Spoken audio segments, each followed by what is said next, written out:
காட்டில் என்னதான் பல வேட்டையாடுற மிருகம் இருந்தாலும் அதையெல்லாம் வேட்டையாட போகிறது என்னவோ ஒரு வேட்டையன் தான்.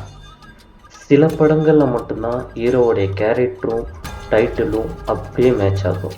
அந்த மாதிரி தான் இந்த படத்துலேயும் டைட்டில் வச்சுருக்காங்க. அது என்னன்னு தானே யோசிக்கிறீங்க? அதான் நான் ஸ்டார்டிங்லேயே சொன்னேனே, வேட்டையன்.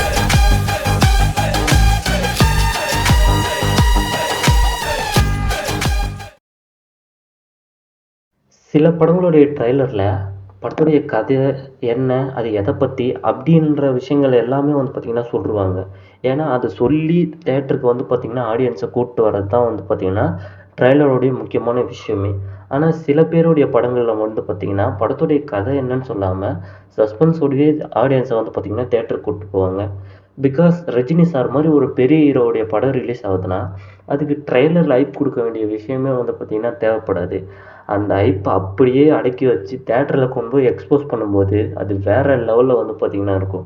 அந்த மாதிரி தான் பார்த்திங்கன்னா இந்த வேட்டையன் படத்துடைய ட்ரைலர்லேயே பார்த்திங்கன்னா ரஜினி சாருடைய இந்த படத்தில் அவருடைய கேரக்டர் டிசைன் என்ன அப்படின்றத மட்டும் பார்த்திங்கன்னா ஆடியன்ஸுக்கிட்ட கன்வே பண்ணியிருப்பாங்க ட்ரைலரில். ரஜினி சாருடைய கேரக்டர் என்னன்னு சொன்னதுக்கப்புறமா இந்த ட்ரைலரில் சொல்லியிருக்க ஒரே ஒரு விஷயம் என்னென்னா போலீஸ் என்கவுண்டர். போலீஸ் என்கவுண்டரை பற்றி 4 டைலாக் வச்சுருந்தாலும் நறுக்குன்னு வச்சுருந்தாங்க.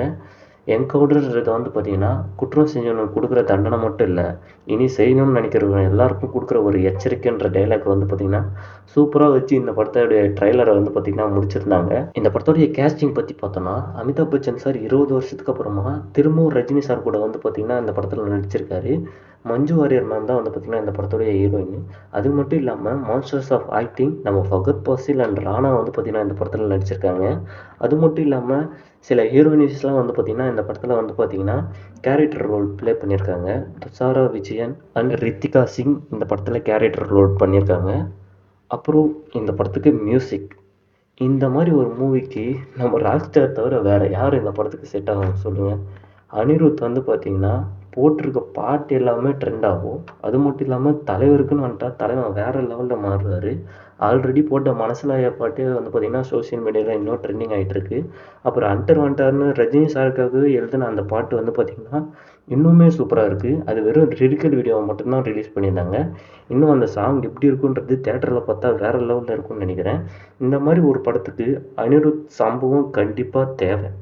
லாஸ்ட் பட் நாட் லீஸ்ட், இந்த படத்துடைய டைரக்டர் ஞானவேல் சார் லாஸ்ட்டாக ஜெய் பீம்னு ஒரு படம் எடுத்து ஒட்டுமொத்த உலகத்தையே பார்த்திங்கன்னா தேம்பி பார்க்க வச்சார். இப்போ பார்த்திங்கன்னா வேட்டையன் ரஜினி சார் மாதிரி ஒரு ஆளை வச்சுட்டு இவர் கையில் கொடுக்கும்போது அவருடைய கைண்ட் ஆஃப் திங்கிங் எப்படி இருக்குன்றதை பார்க்குறதுக்காகவே நான் ரொம்ப எக்ஸைட்மெண்ட்டாக இருக்கேன். அது மட்டும் இல்லாமல் பல பேர் பார்த்திங்கன்னா இந்த படத்தில் நடிச்சிருக்காங்க. எல்லாருமே பார்த்திங்கன்னா கேரக்டர் ரோல் ப்ளே பண்ணுறவங்களா தான் பார்த்திங்கன்னா இந்த படத்தில் இருக்காங்க. அவங்களாம் வச்சு இவர் என்ன சம்பவம் பண்ணியிருக்கிறதுலாம் தெரில. பட் என்கவுண்டர் அண்ட் சிஸ்டமில் இருக்க சில பிரச்சனையை பேசுகிற ஒரு படமாக பார்த்திங்கன்னா இந்த படம் இருக்க போது ரஜினி சார் மாதிரி ஒரு ஹீரோவை வச்சு படம் பண்ணும்போது ஸ்க்ரீன் ப்ளேவை நல்லா இம்ப்ரூவ் பண்ணி படத்தை எடுத்தாலே போதும், படம் கண்டிப்பாக பிளாக் பஸ்டர் ஆகிடும். ஏன்னா நம்ம ரஜினி சாருக்கெலாம் சொல்லவே வேணாம், ஆல்ரெடி ஜெயிலில் படம் பண்ணிட்டு பார்த்திங்கன்னா இன்னுமே வேறு லெவல் சம்பவங்களில் பார்த்திங்கன்னா போயிட்டுருக்கு. அப்புறம் இந்த படம் பார்த்திங்கன்னா வர அக்டோபர் 10 தான் பார்த்திங்கன்னா தேட்டர்ஸில் ரிலீஸ் ஆகுது. ஆயுத பூஜைக்கு பார்த்திங்கன்னா இந்த படத்தை ரிலீஸ் பண்ணுறாங்க. இந்த டேட்டில் தான் நம்ம சூர்யா சாரோடைய கங்குவா படமும் ரிலீஸ் ஆகிறதா இருந்துச்சு. பட் அவங்க பார்த்திங்கன்னா அந்த படத்தை போஸ்ட்போன் பண்ணிட்டு ரஜினி சார் மாதிரி ஒரு ஹீரோக்கு பார்த்திங்கன்னா ரெஸ்பெக்ட் கொடுத்து அந்த படத்தை டேட் பார்த்திங்கன்னா மாற்றி வச்சிட்டாங்க. இப்போ இந்த வேட்டையன் படம் பார்த்திங்கன்னா ஒரு சோலோ ரிலீஸாக பார்த்திங்கன்னா தமிழ் சினிமாவில் ரிலீஸ் ஆக போகுது. இப்படி இருக்கும்போது ஆடியன்ஸ் எல்லாருமே கண்டிப்பாக தேட்டரில் போய் பார்க்கணுன்னு தான் நினைப்பாங்க. ஸோ இந்த மாதிரி ஒரு படம் பார்த்திங்கன்னா வரப்போகுது. அந்த படத்துக்கு உங்களுடைய ஹைப் என்ன மாதிரி இருக்குது, அப்புறம் இந்த படத்துடைய தாட்ஸ் என்னன்றதெல்லாம் கீழே கமெண்ட் பண்ணிட்டு போங்க. அப்புறம் இந்த வீடியோ பிடிச்சிருந்தா ஒரு லைக் பண்ணுங்கள், அப்புறம் முடிஞ்சால் சப்ஸ்கிரைப் மட்டும் பண்ணுங்கள். தேங்க்ஸ் ஃபார் வாட்சிங்.